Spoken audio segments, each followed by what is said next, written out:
Saan ko nagana yung ngalan? Ako, Snowball L. Di Salvador.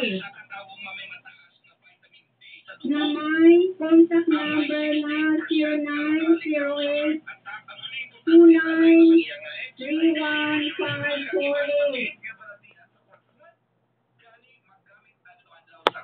Kung gusto nyo maging isa membro sa Premier o Conway Mother International Foundation, i-contact mo lang ilang na number.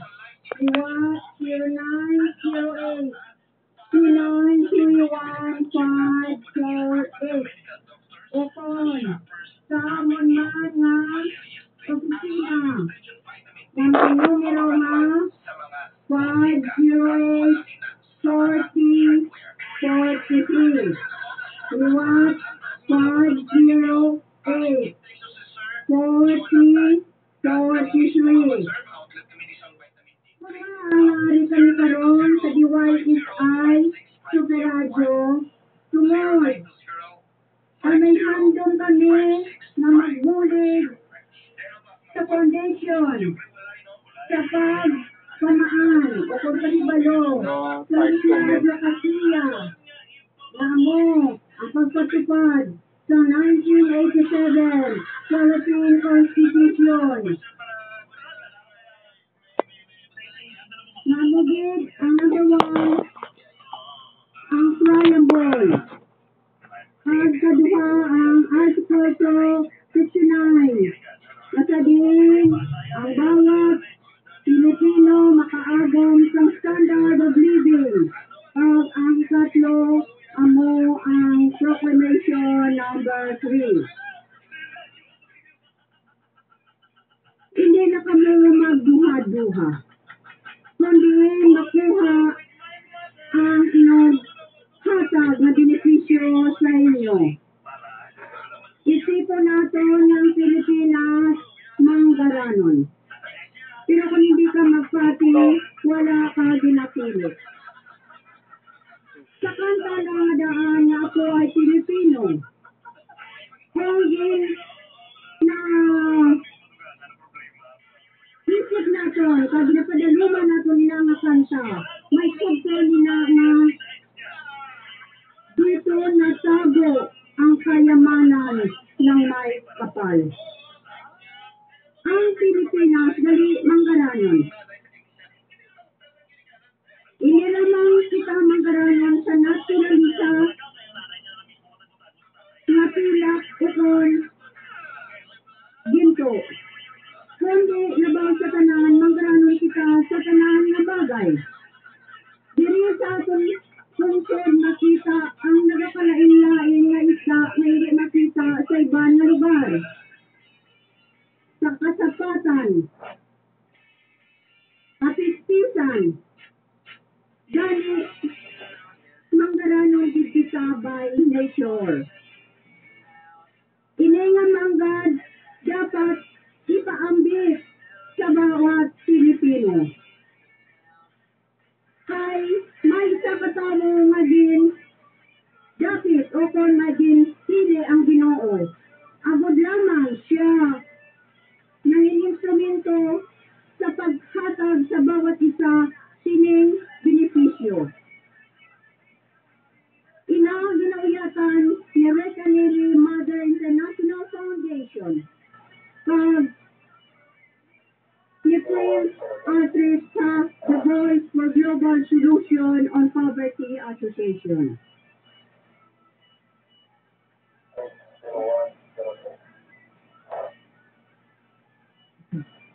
Sa liwat, sa tanan nga nagapalamati, basi matingala ka mo nga everyday lain-lain ang nagahambal sa sininga estasyon. Tungod, tanan nga members, tanan nga officers, everyday may schedule. Kami diri sa DYSI, Super Radio sang GMA. Dani, hindi ka mo magkatingala na everyday, Monday to Saturday, 2:30 up to 3 p.m. sang hapon, amon ang programa sang the Philippines Kay Kanili Mother International Foundation, and the Voice for Global Solution on Poverty Association. Ang iba nagahambal, nga ako nga managtag na gidlang, mapabayad pa. Kung nagapa-eskwela kita sang aton mga bata, mabayad man kita sang ID sa eskwelahan, hindi ba lang? Paano ka mabalaan nga isa-isa sa mga beneficiaries sang Ininga Foundation kung wala kay mo ngalan?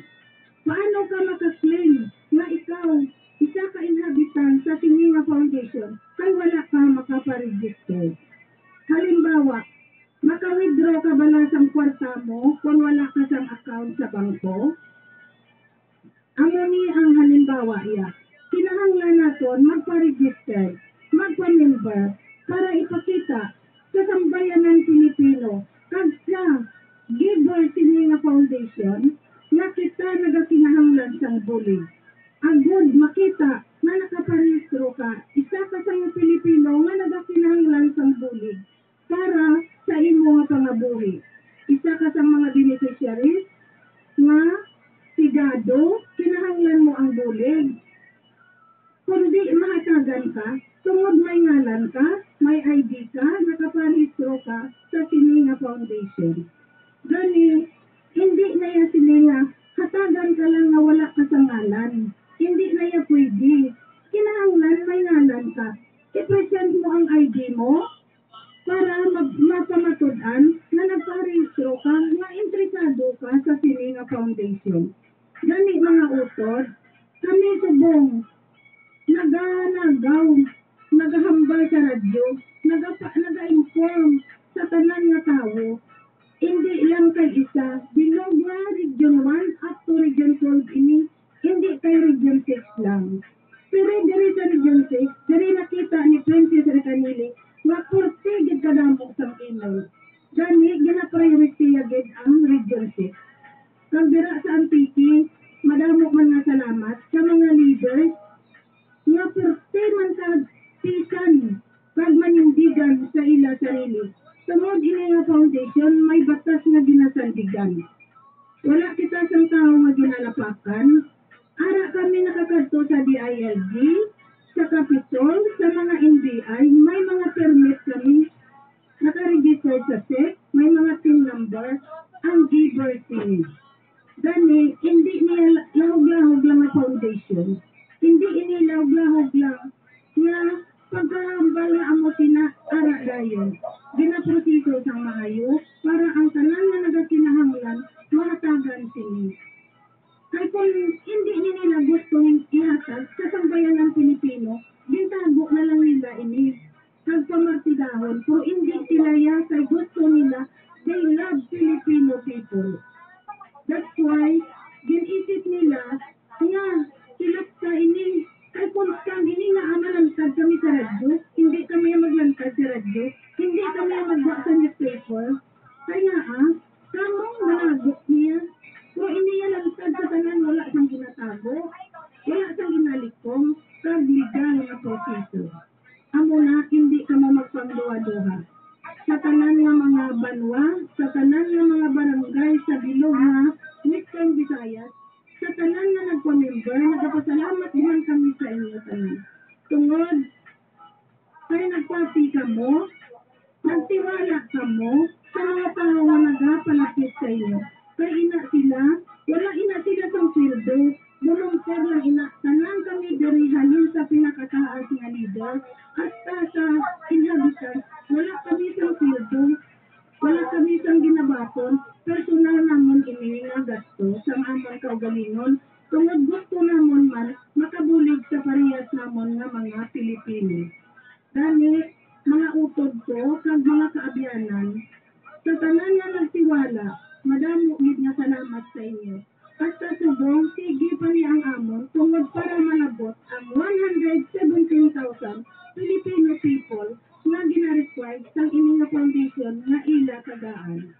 Kasubong ara na kami siguro sa mga 70,000. Gani, kung sino man ang nakabati kang interesado, may ara dira number ang isa namang kaupod nga ginlawag sa inyo. Everyday, duwa ni katao ang nagahambal diri. Nagpasalamat radyo. Wala di sila nagpangduha-duha magbaton sa amon. Kag sa tanan nga nagpa-member sa akon, nga nagtiwala man sa akon, madamo man nga salamat. Gani, kita nga mga Pilipino, mag-ugyon kita para sini nga foundation. Kay, hindi matuod. Hindi para sa aton, kag hindi para lang sa isa. Okay, thank you, Noble Chairs. May sadi ka deputy sa Lemery na gusto na ilawagan ang ana number. Agod na ang iya mga member attend sa aton na kung nadayon ang aton na press con. Ang unyang number ng deputy na gusto niya tawagan deputy officer sa Lemery, ang number na 0912574420. Again, ang mga members ng deputy sa Lemery, nakahatag sa iya number na kung pwede, tawagan o kung teksan nyo ta na sa numero nga 0912574420.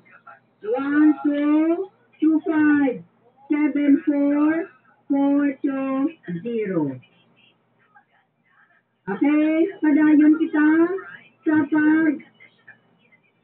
pagpabantala sa advokasya sa aton na foundation. Ang advokasya sa aton foundation, dakogid ang iya bulig sa mga kubos. Kay maghahatag sila sa benepisyo kung ikaw nangin isa ka membro. Sa tapos maproklama ang 1987 Philippine Constitution. Sa buong pantanawon nato, damo nga mga Pilipino nga nagalakat abroad. Kaya nga ginabayaan ang ilang pamilya agud maglakat sa abroad. Tungod ay gusto nila magbag-o man ang anda pangabuhi. Kung naglakad ka sa abroad, bilang isa ka tatay, nanay, masakit man nabayaan mo yung pamilya. Apang sa handom na makatibawas ka kung magbago yung pangabuhi, matagaan, ang maayong edukasyon yung kabataan, ginagawan ka mo. Sa paglakad, sa pangita at ang obra sa sagwa, hindi lang basta-basta. Damo nga mga Pilipino na victims ng martyrdom. Nanay maano kung tatay sa sagwa sa Pilipinas. Iba nga hindi na biktima ka mga martyrdom sa kung nag-shed sa blood, magbalik nila problema ang kabataan. Produkto sang wala diya sang ginikanan. Gani, kung nakasama ang 1987 Philippine Constitution, ang bawat Pilipino makabaton sang benepisyo. Matadiin, ang aton mga ginikanan, hindi na kinanglan magwa sa Pilipinas, agod magbago ang ilaw pangabuhi. Tama din, kalisod subong kontanabon natin. Ang kriminalidad nagataas ang numero adlaw-adlaw. Ang drug addiction, biktima ang aton kabataan. Ang sex scandal amuman. Sa ino-ino naton mga ginikanan na nagapalamati karon na hapon. Matangis bala mabayaan sa atong pamilya? O kung, dili na lang kita mangita sa pangabuhian sa Pilipinas na aton pinalanggang gintawuhan. So, naisipan nyo na magmembro ka mo. Mahapos yun kaayo. Konta ko nyo ang numero, maginlawag ko kayo na. Pag hindi gid kamo maggastos sing dako sa paglakas sa abroad. Pila kamilyo kagatos ang inyong gastuson. Hindi man gani dali-dali o kung instant na mag-apply ka, malakas sa dayon. Pila pa ka bulan ang imong hulat sa imong visa. Hindi lang ka magkataka kung pag-apply pag member ninyo mapapamada yun. Ay may ginalabas kita ng numero sa aplikante. Kahit kung gamay man lang ang nakapangayo. Madamo ang inokatag. Ano karon ang nabilin? Para lang bala sa mga ila pamilya? Hindi sila amo na nga klase ka tao. May tagipuson ining giver sa manggad sa bawat Pilipino. Gani, din proseso sing maayo, legal, kag may kimpo.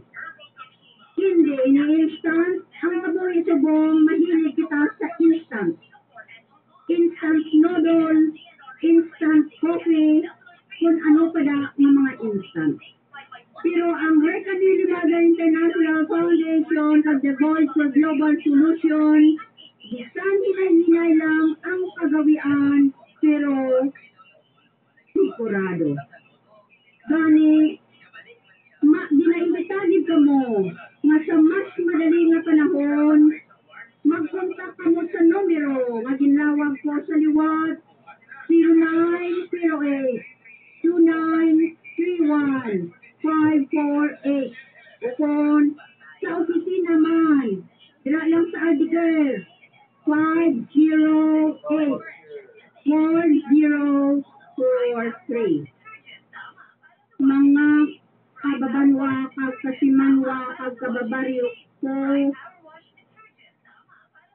kung mag-intra ka man o kung hindi, ini matabo na di. Kaya hindi lang ini, kang huna-huna nga ordinaryo. Kundi ini, sagna na sa atin, nga matabo ini, ay ini, amo ang fulfillment sa prophecy. Noble, sir, ano pagit madugang mo? Ginatamya ako magali sa mayang hapon ang dira sa Banati naman nga member. Ang leader naman dira sa Banati. Dira sa opisina ang nagapalamati mayang hapon ang dala sa inyo. Sa liwat, siguro nakapaminsan na man ang atong ibang nga tagpalamati. No? Kung kamo interesado, hindi na magpangduwa-duha. Kaya ini para sa aton. Sa tanan nga nagapalamati, diri sa Biglo nga Region 6, sa kutob sa malambutan siling estasyon, kabay pa na nabugtaw na inyo nga tagiputuon. Kami ang subong nga nagahambal sa inyo. Kung hindi ka mo conforme, hindi ka mo katawag sa amon nga office. May anak dira kami spokesperson, willing man magsabat sa inyo mga pamangkot. Kaya everyday may ara kami dira nga tawag. Gani, kung hindi ka mo kontento sa amon ginahambal, pwede ka mo kapamangkot anytime sabton ka mo sa amon spokesperson. Balaan mo, ang hambal sinisang bata sa giver, let's talk, let's stay. Gani, kung may ara ka mo pamangkot na hindi naman masabat, may ara kami spokesperson. Pwede ka mo katawag, pwede ka mo ka-text sa iya. Amo to ang number na ginawag sa aton isa ka upo dire. Gani, sa tanan ng mga wala pa nakapamember, sa tanan man nga nag-member, palihog, mag-amat-amat na kami. Kay iniya, sa gusto na tuntag sa hindi, matabo na gid iniya. Kaya nga, para ini sa aton, para ini nahantag na sa aton mahal na Diyos, na may isa sa katao maghihimo nga instrumento para magbulig sa sambayanan Pilipino. Isa pa gali, ang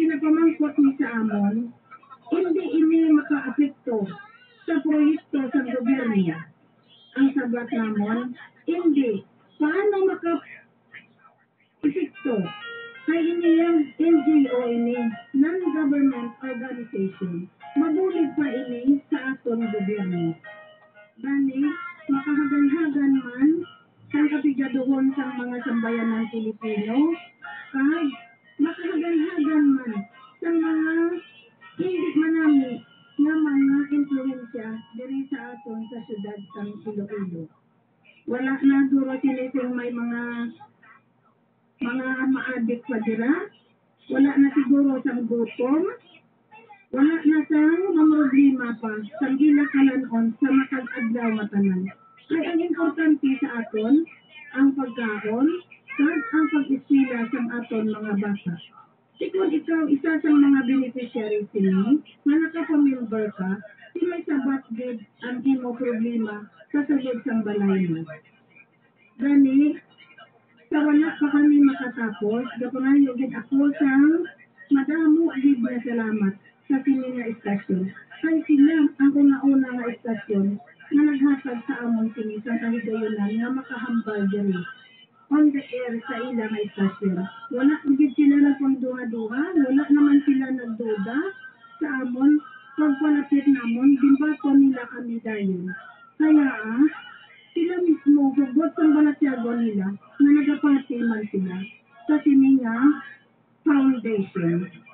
Gani, sa tanan ng mga sambayan ng Pilipino, kami nagapanuktok sa inyo tagipusoon. Nakabay pa, nakamuman na atagan, sa adlaw-adlaw na inyo mabatian ang tutob sa malabutan sa sinog sining nga istasyon. Gani, madamo gid nga salamat sa sining nga istasyon. Kag, kabay pa, naubayan gid kita sa mahal na Diyos sa aton matag-adlaw. Kag, ang amuman, ang tao nga magahatag sa aton sa kasulhayan sa pag-abot sang panahon. Gamay na lang nga timpo ang ginahulat namon para maiproklamar ang 1987 Philippine Constitution, ang Article 2, Section 9, ang Standard of Living sa mga sambayanan Pilipino. Pantay-pantay na kita tanan sa aton nga pagpangabuhi. Gani, salamat din sa inyo pagpamati sa amon, kag salamat man sa sininga istasyon. DYSI Super Radio sa GMA TV6 at ang ina 93.5 Barangay Radio. Okay, gamay lang ako din ang panawagan halin sa panawagan na ginapangabay sa ni Anne Ardimel ang nagapanawagan, Reynolds Tonglod, Deputy Officer ni Noble Maylin de Salvador, na tanan nga